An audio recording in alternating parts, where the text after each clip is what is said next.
করে আমি তোমার শ্রী চরণ লাভ করেছি।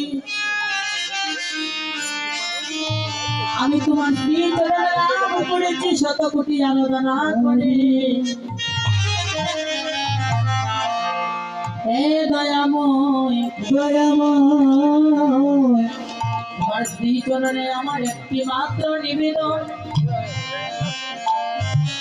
যদি আমার দেহ থেকে প্রাণ পাখি চলে যাবে চলে যাবে, ওই দিন যেন তোমায় ভুলে নিয়ে আমার দেহ ত্যাগ করতে পারি।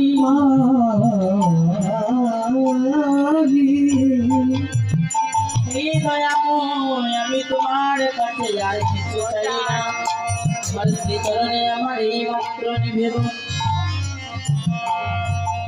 সেই দ্বীপে ডালে বসে কুকিলা রে কুকিলা, আজ রাধারানীকে লক্ষ্য করে বলছে রাধিব